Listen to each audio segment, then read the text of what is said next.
Thank you very much, and it really is a privilege to be here. We're halfway through this conference, and I have to say it has been immensely successful. And the one thing we talked about yesterday, us, a few Brits and the Europeans, is saying, how can we keep this going? And I really hope by the end of this conference, and certainly in the next few weeks, we secure another Healthy Parks, Healthy People in 2 years' time in London with the Olympics going on.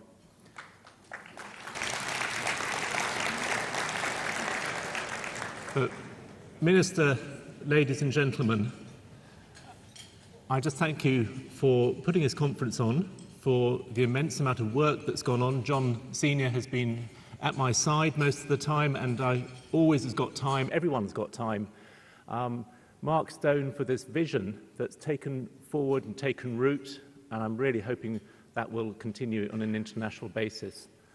And I think the organisers and the 80 volunteers who have been out have been outstanding in all the work that they've done as well. So it's great to be here.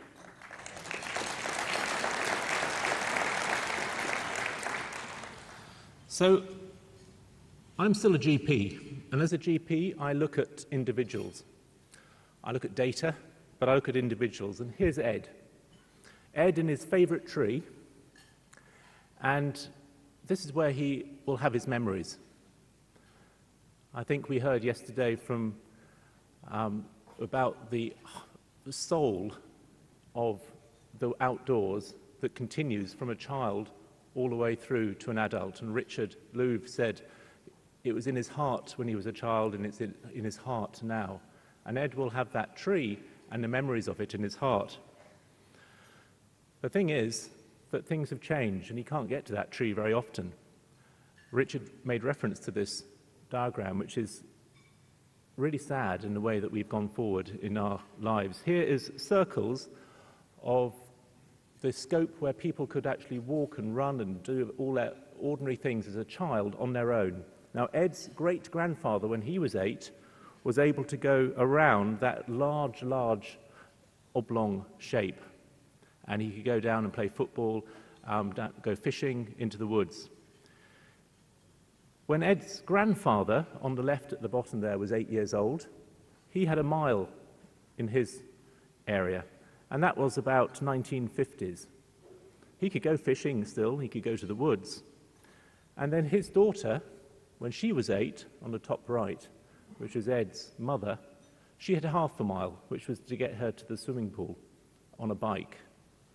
But Ed has 300 meters, and Ed's one of the lucky ones. A lot of children don't even have 300 meters. So to get to his tree, he has to cross a road. And that's why the mother doesn't want to let him out, because she feels she'd be irresponsible if she let him out. And other parents would agree that she'd be an irresponsible mother if she let him cross that road on his own. Now, we took that family and we had a conference, and we explained, or she learned about the damage that was being done to Ed, which was absolutely happening, but the risk of anything happening to Ed, which would be from a car accident or something else like that, was quite remote. And because of that, she said, we've got to change something.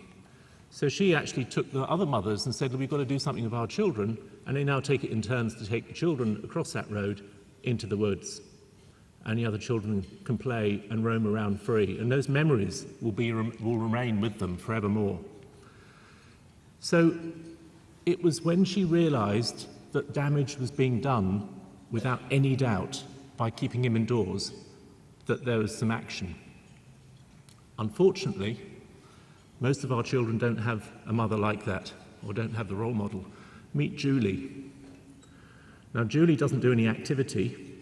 The evidence shows that there's a direct relationship between being outdoors and being active in children. So if you're not outdoors, you're not active. And Julie will be one of those people who I see on a Saturday afternoon when I go and visit patients with the curtains drawn, because it will be actually interfering with the screen. And everywhere outside will be sunny and open. But it's not Julie's fault. Julie's never been introduced to the outdoors. She's never had that role model. She's never had a mother or father who've understood what the danger is.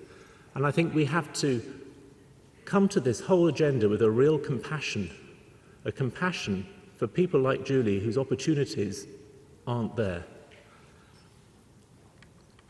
Julie's dad is her role model.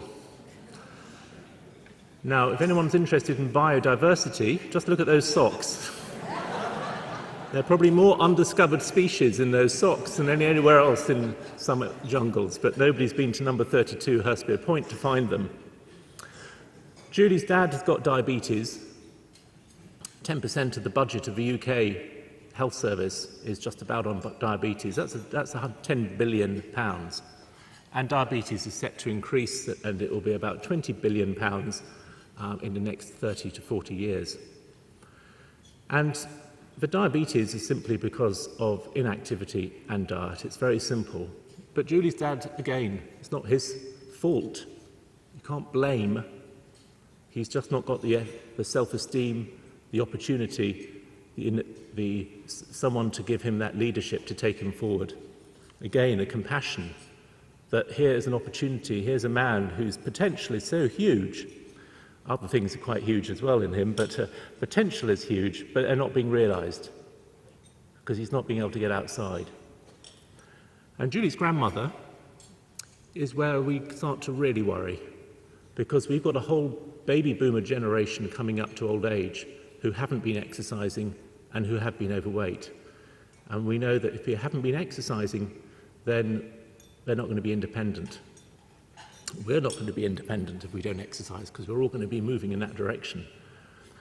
And only 3% of women over the age of 75 are active enough, according to our Chief Medical Officer. So 97% of women over the age of 75 are not doing the exercise that's needed for that age. So no wonder we're getting a problem of inactivity, of lack of independence. So we've got the three generations. And the natural environment can enrich a childhood. It can fulfill adults, and it helps with healthy aging. Notice the healthy aging starts in your 30s. It probably starts even before that. We're laying down now our age, our insurance for later on. But underneath is the strong communities, and that's the collective memory of groups of people. We heard about the land here and the privilege of so much history on this land, going back thousands of years, and that collective memory continues. And that collective memory is what identifies us to our place. It helps us feel that we belong. And it is there before we're born, and it will be there after we die. So we have those four areas. It's not all about individuals, it's about humanity. So if we're talking about the natural environment and health, what are we actually saying are the benefits? Well, we can identify three big areas, and it's quite simple to actually remember these areas. We know that it reduces chronic stress. It has this mental health positive aspect on the natural environment. And by chronic stress, I don't mean the stress that you have if you're having to give a talk like this, or you're having to go off and go for an interview. This is stress of poverty. This is stress of unemployment. This is stress of fear, of crime, of violence. This is the stress that people have many every day when they wake up. And those people that have this stress, it appears to be buffered by the natural environment. We know it increases physical activity, but it's not a direct relationship. And we know it strengthens the communities, that people talk to each other when you have trees and grass around. And we'll touch on a few of those things in a minute. So, here we go. We're building. We're gradually building over the green space that's been there for thousands of years, and it's going to be hard to see that we'll get that back again. So if I look at the family who live there, and they're still there then, what have they lost with all that building? Because they've probably got a bus stop now, they've got more frequent buses, they might have a shop on the corner now. They actually might have quite a few benefits by having that population around. But what we're going to see is actually what has changed. Well, we can go back a long way now, because I thought I was being clever when I kind of understood about the environment and health, that this was a new thing. Well, I'm probably about 15,000 years out, but certainly 150 years out, because in Victoria Park in London, where I used to live, the Registrar of Births, Deaths and Marriages saw in his annual report a massive hotspot of early deaths. And he said a park in the East End of London would probably diminish the annual deaths by several thousands and add several years to the lives of the entire population.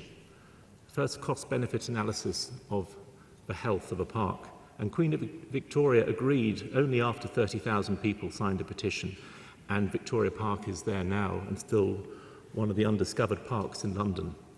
But he took some action. There were no randomised controlled trials for him. He wasn't having to get all the evidence base. He just said, look, let's do it.